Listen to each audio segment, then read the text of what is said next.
For today's video, babalikan natin yung babuyan na kung saan nag-booster shot tayo ng iron. Ngayong araw ay pang 14 days po ng kanilang biik. So kaya po babalikan natin at magkaka-straight tayo ngayon sa kanila mga biik. Ito po yung daan na paakyat baba sa kanila. Nakuha yung babuyan nila yan doon pa sa baba. So yan, tignan natin, nakapagod pero kinaya natin. Update na lang later, bye bye. So ayun na, dito na tayo, no. Ito pala yung mga gamot na kailangan natin. Sustaline LA, Betadine, meron alcohol, meron tayong blade dito, gloves, cotton, at saka karayom. Gagamitin natin sa Sustaline LA. Yung Betadine naman lalagay natin sa sugat nila. Tapos yung alcohol is uhugas natin sa kanilang mga sugat bago natin i-operahan. So yun, magsuot na tayo ng gloves.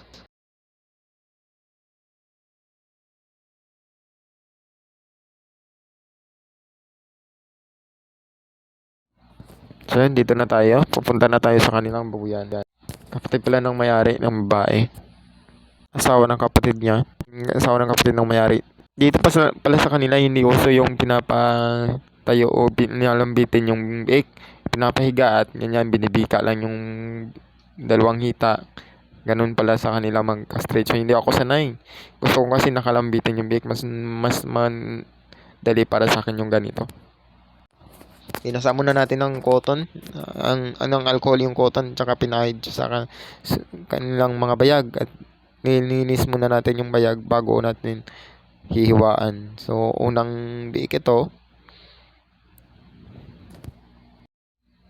Yung gagawin sana natin ay double slit castration. So kaso sinabi ng may-ari na ay single slit castration lang daw. Kasi nga hindi pala sila sanay sa double slit. So yung gagawin natin, tayong ma-adjust, since sila ang customer natin, susundin natin sila. Medyo critical lang kasi yung sitwasyon kapag single slit castration kasi doon natin mismo ilalabas yung pangalawang bayag sa unang sugat. Para sa akin kasi kapag double slit castration ay mas madali po. Kasi kapag double slit castration ay susugat ka lang ulit sa isang bahagi ng bayag sa kabilang bahagi. Pero pag single slit castration ay doon mo mismo ilalabas yung itlog sa unang sugat. So mahirapan po lalo't medyo mapurol po yung ating blade.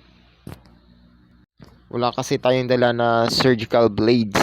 Yung medyo matalas yung surgical blades Kung napapansin niyo po, medyo madugo po kasi nga po ay nabutas po yung balat sa pinakagitnang balat. Yun po yung paggawa ng single slit castration.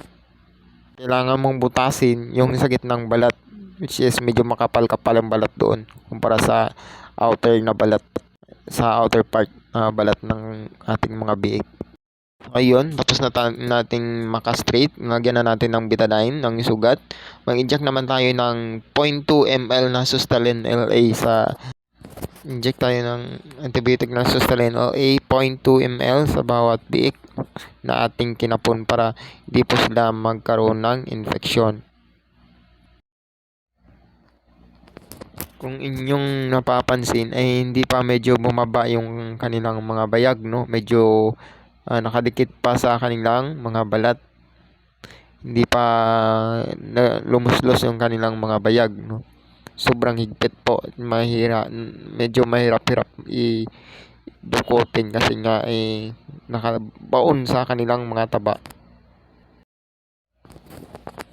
Natanggap rin akong tanong kung bakit ba kailangan i-castrate ang biik. Ito po yung sagot dyan. Tinatanggal natin yung bayag ng biik para paglaki nila sa kanilang maturity stage, like for example 3 months, 4 months, ay hindi po mabansot. Like for example, hindi po magiging maanggo ang amoy ng kanilang mga karne. Maliban na kung ito ay gagawin nating barako, hindi natin kailangan tanggalin yung bayag kasi nga Kasi nga pag walang bayag yung ating mga biik, yung ating barako ay hindi po siya makakabuntis ng inahin.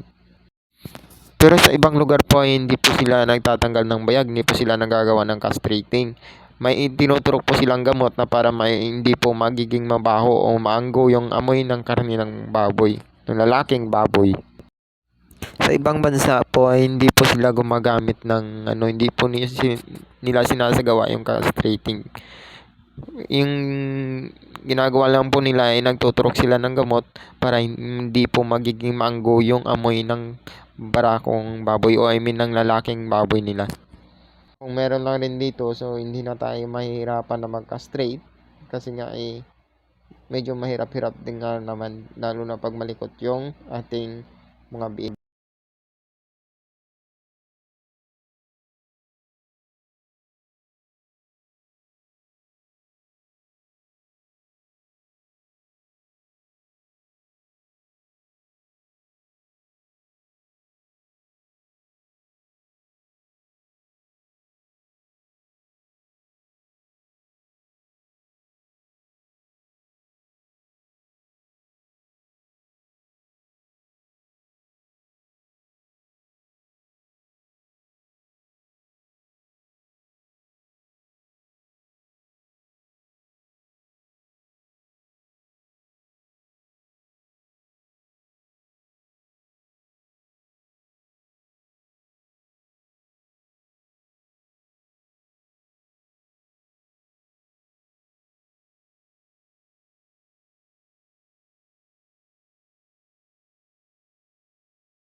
So ito na pala yung ating huling biik na kakastrate, no? Medyo maliit pa yung butas natin. Nakilakay natin konti para lumabas yung kanyang bayag.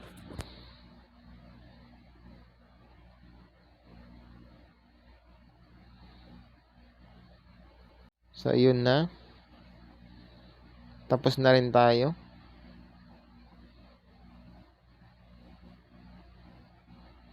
Turok na ng Sustalinal A. Yung ibang biik nila ay naninibago. Parang naninibago na tanggalan yung kanilang mga itlog. Natatanaw natin sila. So ayan na. Yun lang mga idol. Maraming salamat po.